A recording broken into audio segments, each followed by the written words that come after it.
Hey, that's terrible. Is that how you treat your mother-in-law?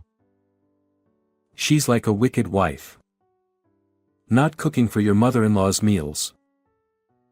Seriously, what a wicked wife. Relatives were blaming and accusing me. Then, my husband raised his voice. The blame isn't on my wife. If you still speak ill of Tanya even after hearing this, I will cut ties with every single one of you right here. Saying so, my husband held up his smartphone towards the relatives. The relatives were left speechless by the abusive voice of my mother-in-law coming from the smartphone. Living together with my mother-in-law. That was the condition for marrying William, my husband. My name is Tanya. It's just my mother-in-law, my husband, and me living together in my in-laws' house. Initially, I wasn't completely without concerns about living together. The joy of marrying the man I love overshadowed any concerns, and I believed we could make it work. That is, until my mother-in-law escalated things to this extent. Looking back, there were signs before we got married. It was when I heard that my mother-in-law caught a cold, and I decided to make a vegetable-rich stew to visit her. While my mother-in-law showed gratitude in front of William, as soon as he left the room, she said something else entirely. It's quite rich in flavor, isn't it? Then, I can't eat this at all. She put down her spoon. My seasoning was off. I should have thought of a different recipe for my unwell mother-in-law. At that moment, I reflected on my shortcomings. At the same time, I couldn't help but feel a bit uneasy being criticized for my cooking in his absence. The cold gaze my mother-in-law gave me with a sigh is something I can't forget even now. A few months later, we got married and started living together. Tanya, can't you even do this? You really are a naive young lady, aren't you? She makes sarcastic remarks on various occasions. Especially when my husband was away on business trips, her actions got worse. And so, my mother-in-law's presence became a source of distress for me. However, I didn't tell my husband about it in the beginning. He was already busy and I didn't want to burden him with unnecessary worries. Plus, since my mother-in-law acted nice in front of him, I thought he might not believe me even if I told him the truth. That's what I thought. Furthermore, I felt ashamed to let anyone know about the domestic concerns so early in our marriage. Therefore, I couldn't bring myself to confide in my friends or my own family. Could you wash all these dishes again? And don't forget to mop over there. Her orders increased day by day, and I began to be treated like a servant. When my husband went on long business trips, the atmosphere at home became like hell. I thought I was doing everything I could, but I was constantly criticized for not doing enough housework. She would complain about the brands of groceries I bought, saying, "I hate this brand," and there was always a complaint no matter what I did. Finally, I reached a breaking point and decided to confide everything in my husband. I couldn't go on like this anymore. The pressure and anxiety had become unbearable.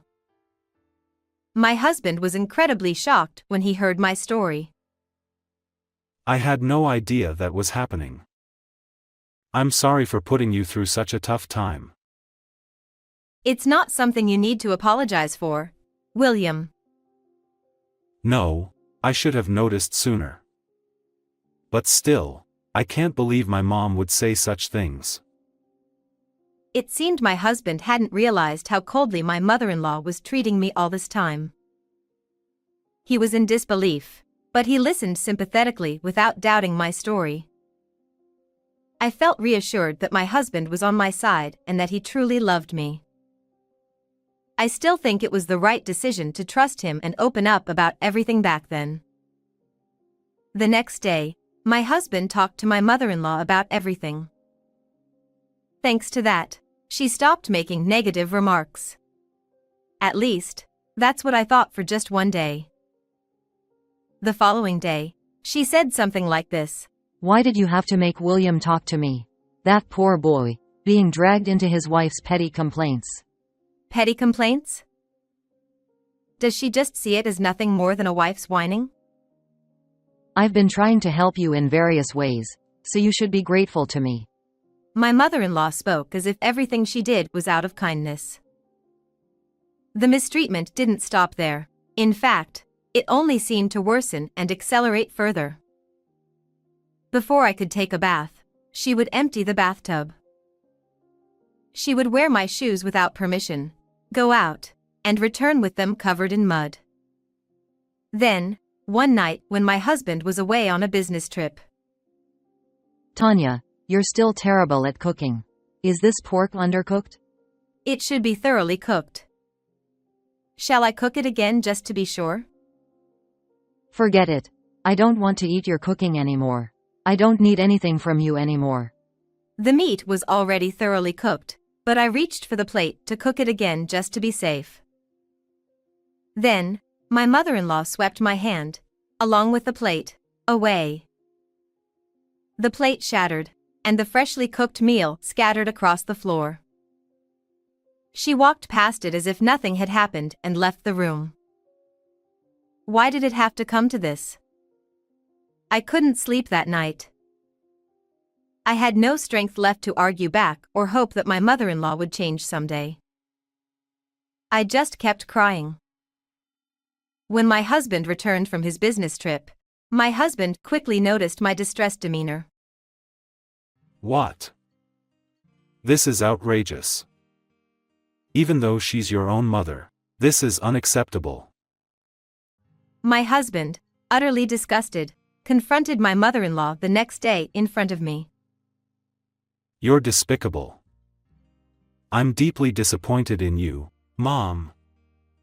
It's horrifying to think I'm the son of such a parent. My husband became remarkably emotional, shouting at my mother-in-law. His disappointment and anger towards his mother must have been immense.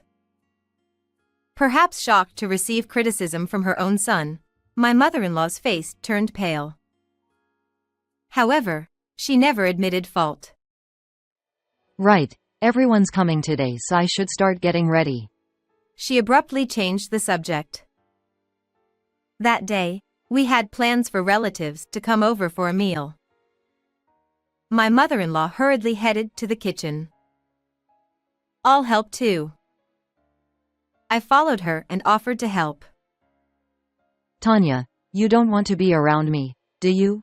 It's okay if you skip today. Her tone was gentle, but she couldn't resist throwing in a hint of sarcasm. Despite this, my husband and I managed to compose ourselves and began assisting with the preparations for the meal.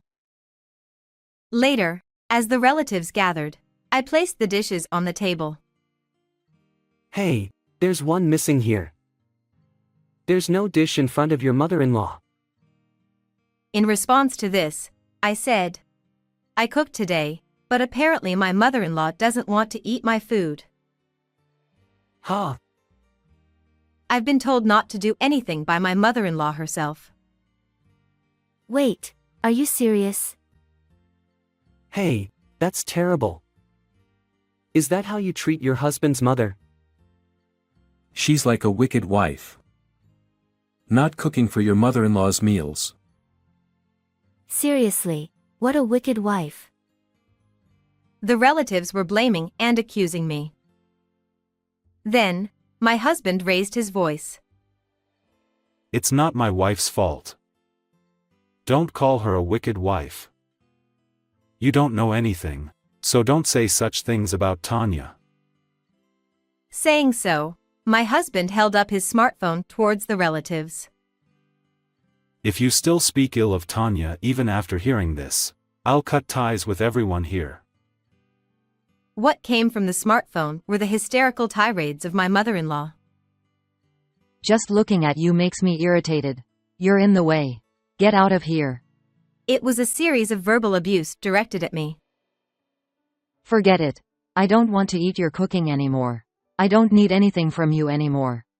I had been recording my mother-in-law's habitual verbal abuse.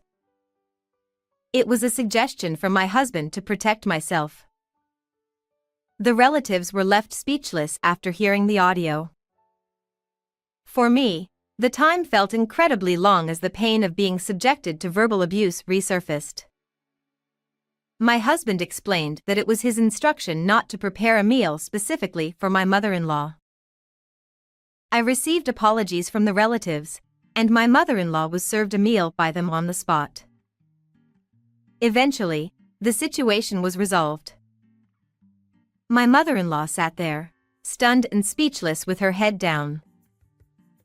That night, after the relatives had left, my husband made it clear to my mother-in-law. I've had enough.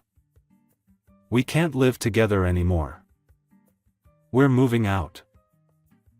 For the first time, my mother-in-law apologized. I'm sorry. I apologize. Maybe I was relying too much on Tanya. I'm getting old and I've been feeling lonely. I promise I won't say mean things anymore. Let's live together. Seeing my mother-in-law bowing weakly, I didn't feel sorry for her. I thought it was too late. She was the one who created this situation herself. We left my in-laws' house afterward. Now, we're living alone in our new place. It's the first time since our marriage that we've been able to enjoy peaceful days. My mother-in-law often sends WhatsApp messages to my husband, but he doesn't reply at all and seems to be keeping his distance from her. We have no intention of returning to my in-laws' house for a while. Even the relatives who used to gather there for meals a few times a year no longer visit my mother-in-law. I do feel a bit sorry for my mother-in-law being left alone. However, she brought this upon herself. I vowed to cherish the happy moments with my husband William and live life to the fullest from now on.